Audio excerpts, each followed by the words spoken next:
Hi, it's Warren Huart here. Hope you're doing marvellously well. And I just realised this is the first time we've ever shot a video in the evening. So it's a little different here. Obviously there's no daylight coming through, which is beautiful during the day to have that daylight. But here we are at night. Now in lesson 10 today, tonight, we're going to talk about compression. That's a big discussion. And we could probably do several videos on different ways to use compressors and why you use them and where you use them and all the different things they can do.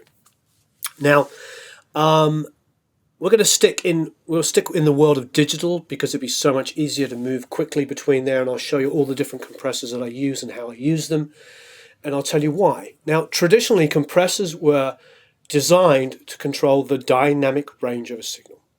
Now, for those of you who don't understand what I mean, that is how loud it gets and how quiet it gets.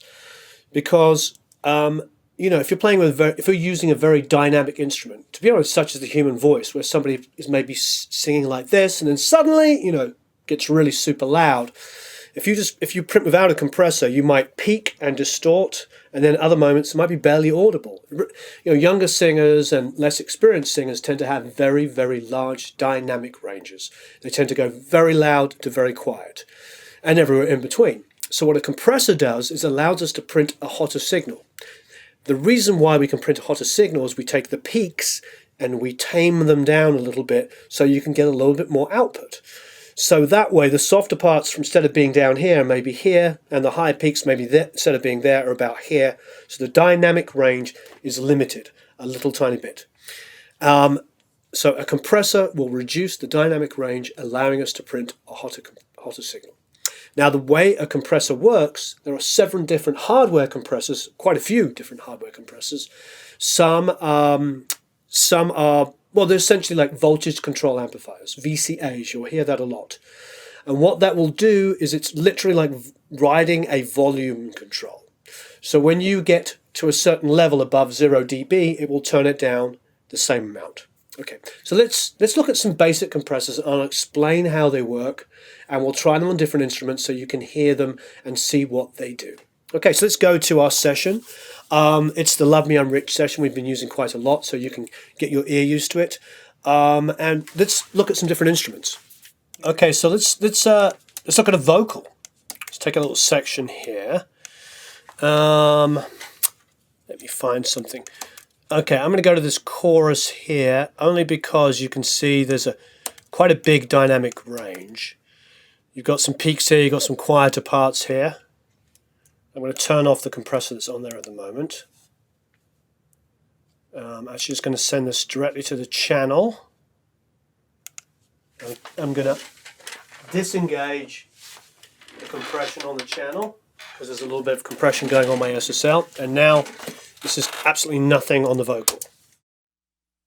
Such a perfect life, I hope you're having fun.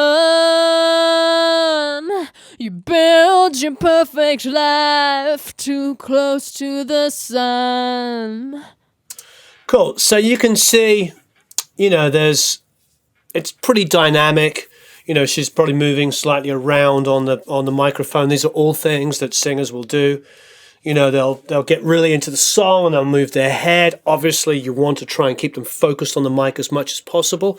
But at the same time, there's only so much you can do.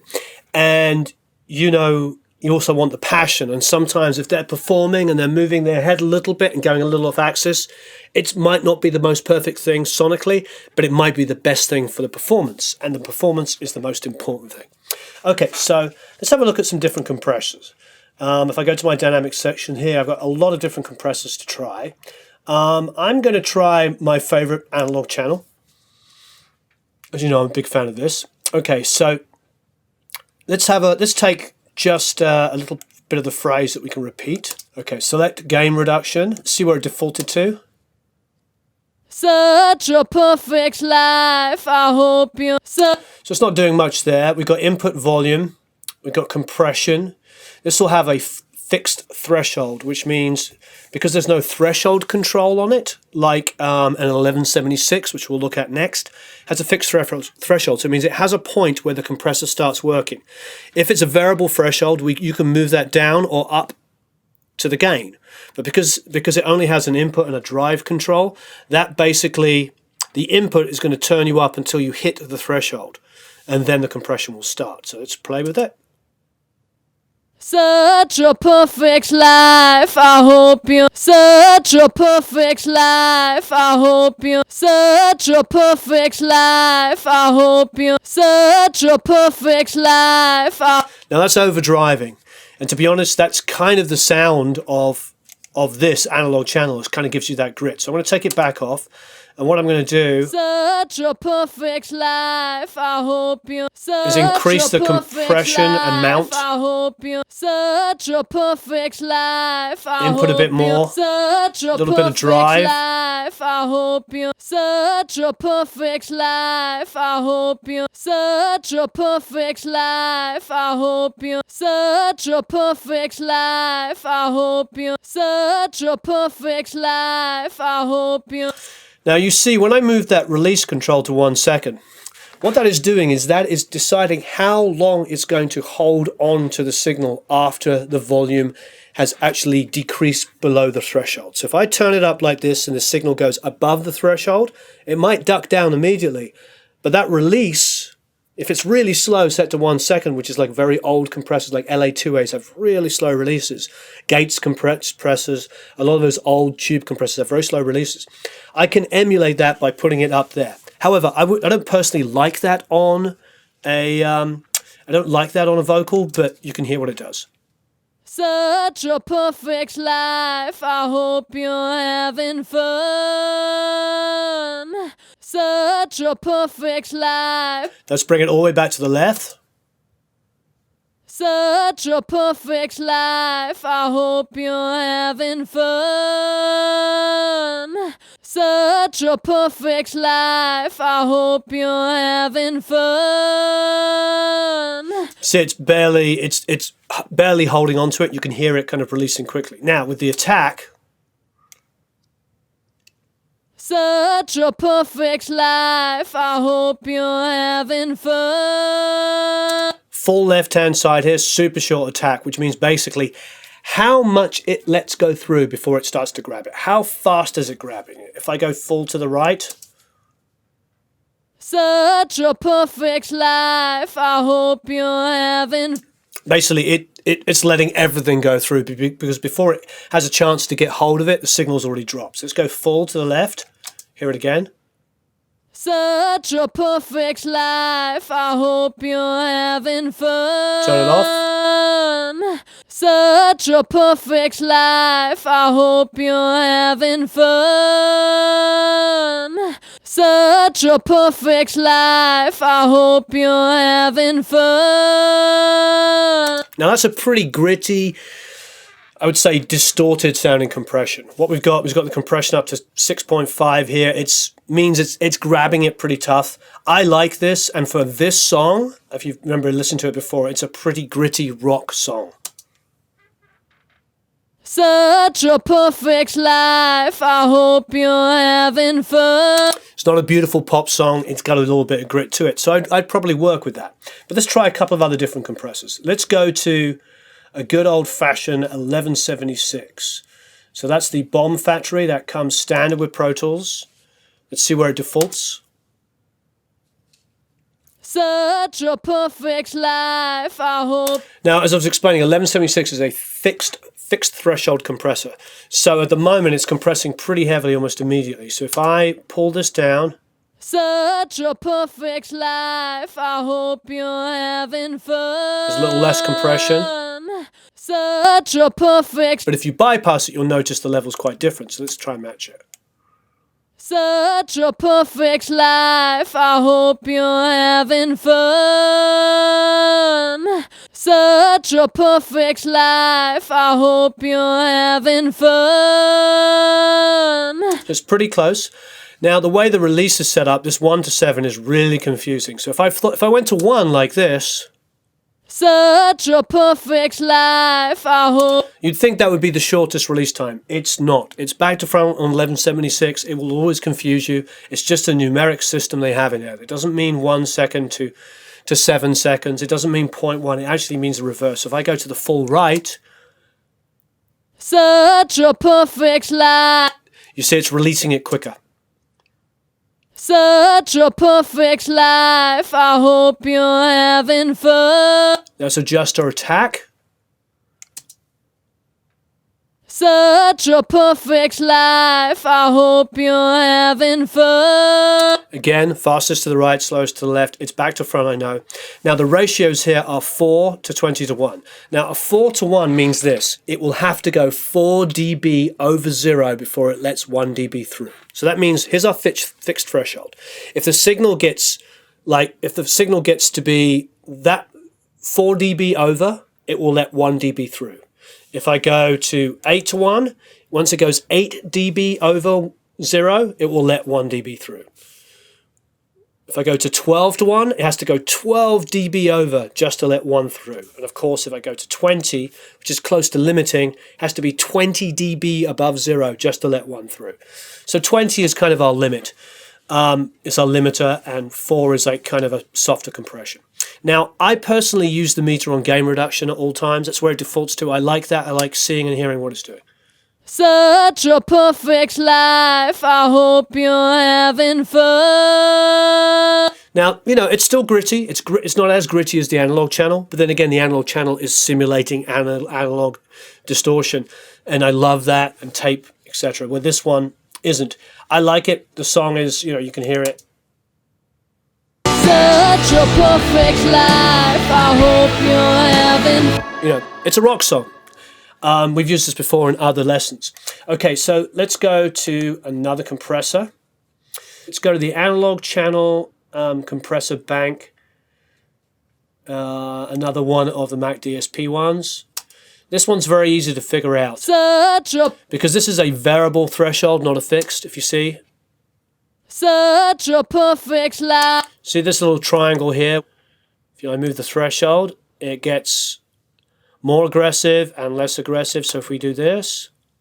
Such a perfect life. I hope you're having fun. Pull it down. Such a perfect life. So basically you can see where the threshold is set. So every time it goes over, it will reduce the signal, and you'll see it in the orange over here to the right. Such a perfect life. I hope you're having fun. Such a perfect life. I hope you're having fun.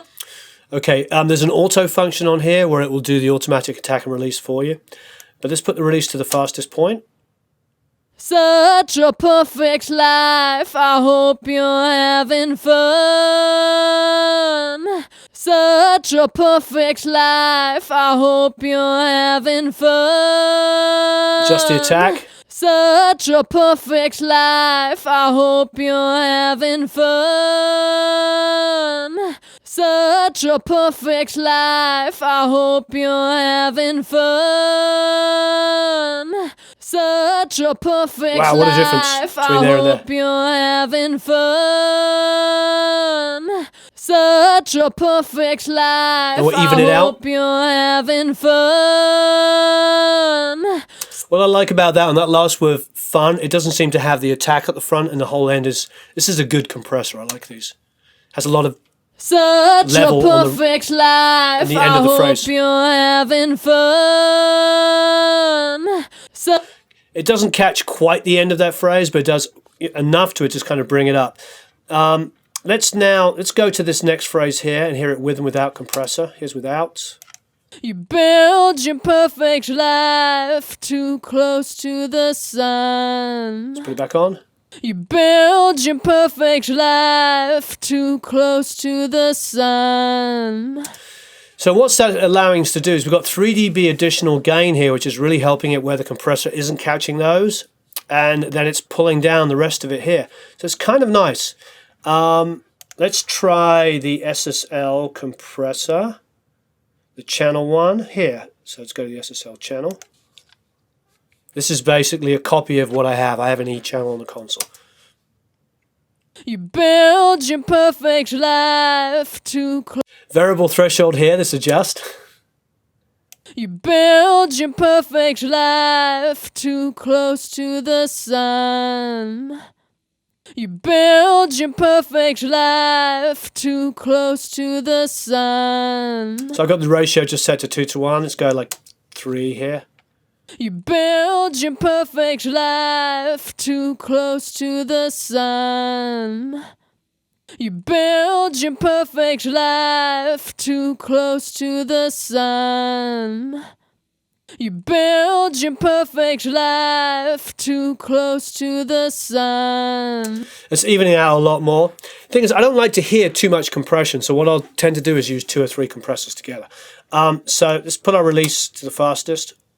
You build your perfect life Set our too attack close fast. to the sun. You build your perfect life too close to the sun. You build your perfect life too close to the sun. Change the output. You build your perfect life too close to the sun. Without. Bypassed. You build your perfect life Put it back too on. close to the sun. You build your perfect life too close to the sun. So that's evening it out quite considerably, and I like the sound of it. And this is kind of useful because it's got a lot of EQ, etc. I can do to it. You know, I can boost top end here on a channel and really have some fun. You build your perfect life too close. It's quite aggressive, but you know, we could run a DeEsser and stuff on it. So what I might do is run this compressor, say for instance, and then, I don't know, let's go and put like, if I was recording, for instance, I would probably go and put an 1176 across it. So let's simulate that. Let's go back to the bomb factory. Let's set this to 20 to 1. Set the release super fast. You build your perfect life too close to the sun. You build your perfect life too close to the sun. You build your perfect life too close to the sun. You build your perfect life too close to the sun. You build your perfect life too close to the sun. You build your perfect life too close to the sun. So you can hear like a combination of compressors there. Now if I send this back through my bus, you'll hear all kinds of fun stuff that I've done. Okay, so solo the vocal. I've got an EQ lift here. So what I've got here is I've got a DeEsser. You build your perfect life too close to the sun. An EQ doing a roll off. I've got a little boost on the McDSP here. Got a compressor here. You build your perfect life too close to the sun. An RVox. You build your perfect life too close. I do like the RVox. It's really dumb. You can just use it just to grab. You build your perfect life. It's got a fast enough release time that it fits in the track. So let's put everything back in. All the effects, etc. And see how it fits into the track.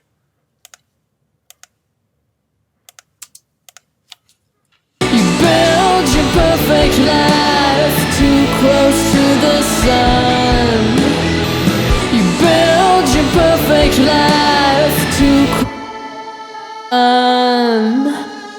You build your perfect life too close to the sun. You build your perfect life too close to the sun. You build your perfect life too close to the sun. You build your perfect life too close to the sun. So I've got harmonies there, I've got the lead vocal. It's quite compressed, but it's very aggressive, and it fits the fact I'm compressing a lot harder than I might on an acoustic song, because this is a big rock song, and you can hear just how it's fighting for room, you know? You build your perfect life too close to the sun. You build your perfect life too close to the sun.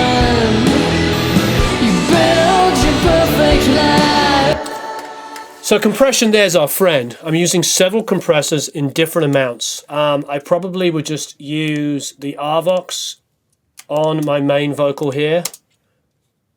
Build your perfect life too close to the sun.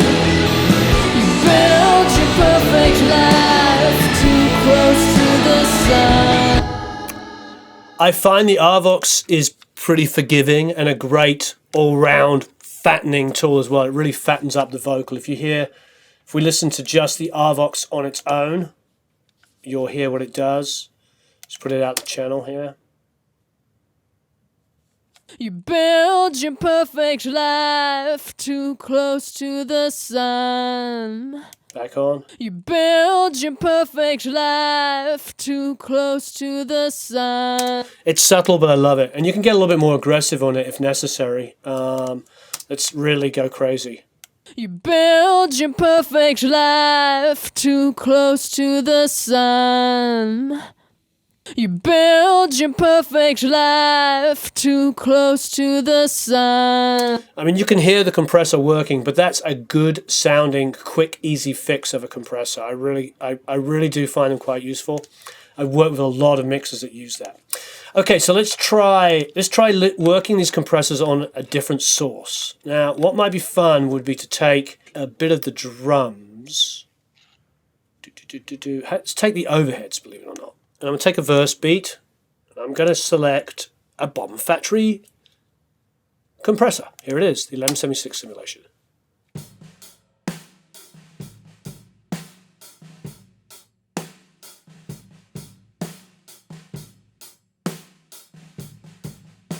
Let's push the input.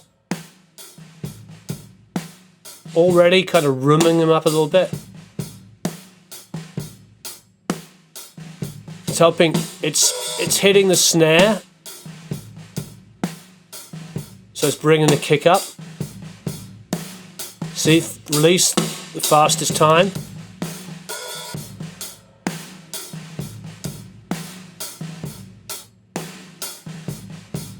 Slow attack, allowing a lot of the transients to go through.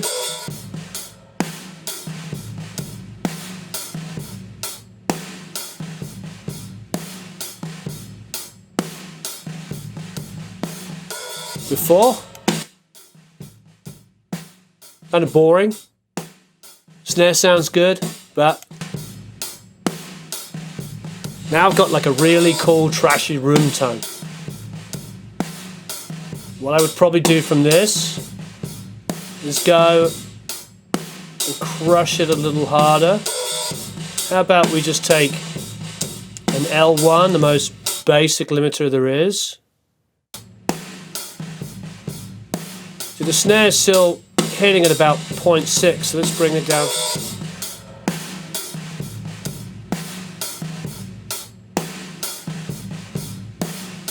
Now the snare's pretty balanced.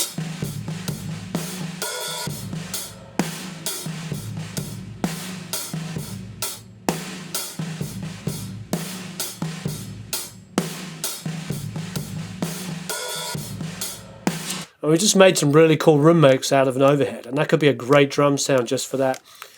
What I'm going to do for Schnitz and Schniggles, as they say, is I'm going to use another, essentially, compressor, a DeEsser, which is going to control, let's have a listen.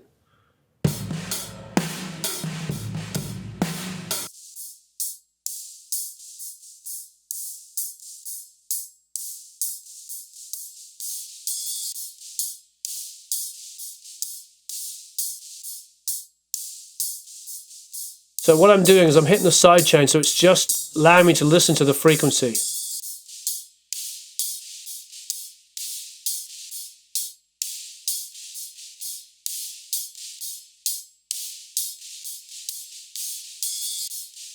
And there I'm getting mainly the hi-hat. So now what I'm going to do is attenuate, turn down that frequency. Now let's take it out, put it back into order.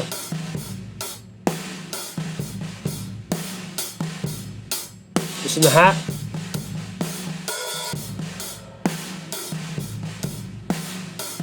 Controlling the hat just a little bit.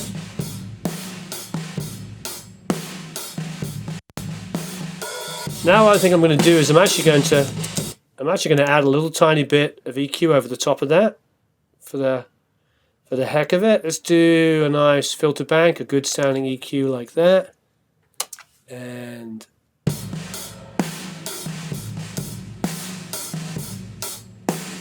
you've seen me do this in the EQ one.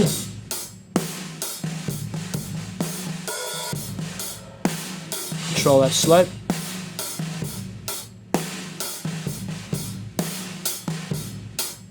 Hi-hat, dominant. Hi-hat sucked in a little bit. So cool, so with a bit of compression, a limiter, and a DeEsser, which is essentially just compressing that specific high frequency I selected, we have taken a overhead and turned it into a really cool room sound.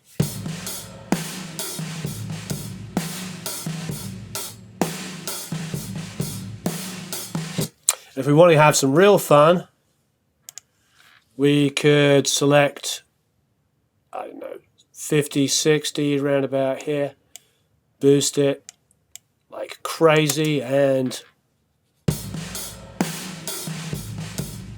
bring that kick to life.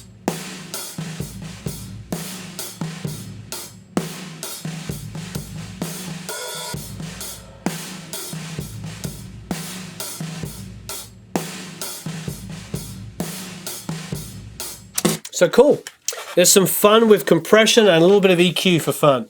Okay, I think we've covered all the basics that we can do with the compressor. I think the only thing we could maybe look at a little further is compression on the bass. I've heard this said quite a few times that treat your bass guitar and your vocal in a similar way, and I agree with that. I feel like for compressors, what will work on a vocal will also work on a bass. That means getting it so that it doesn't have that, you know, you have to get the attack controlled so it's not just letting the attack note go through, because that's horrible on the bass to just have that pang, pang. You want a nice round evenness. So you could take some of your compression settings from the vocal and apply them to a bass and treat them in that kind of way. Otherwise, you know, the thing about compressors is you can really shape sounds, and you can also treat them like EQs. You know, each compressor has a slightly different sound and a slightly different frequency response. 1176s traditionally had some more grit to them, so they're always good on guitars, and I like them as near the end of a vocal chain when I'm recording. There's a great grit to them. Great on snare drums, great on guitars, and personally I think they're great on vocals. DBX 160 VUs, which I hear there's one been released now, a plug-in version of it. It's traditionally very fat and warm sounding, and I like them on your initial piece of compression if you're using multiple compressors. Otherwise, I think we're good. We're covering the most of the bases. As ever, please leave me some questions below. We're also going to do a hardware compressor one. We'll do that on the next lesson, and we'll also compare some hardware to some software compressors, and we'll let you see, you know, what the differences are and what you can really do. As ever, please subscribe. Go to producelikeapro.com and sign up for the email list, and you'll be able to see, you know, get all the different files that we have for download, go to our Vimeo account, and also enter all the lovely competitions we do. So thank you ever so much for watching.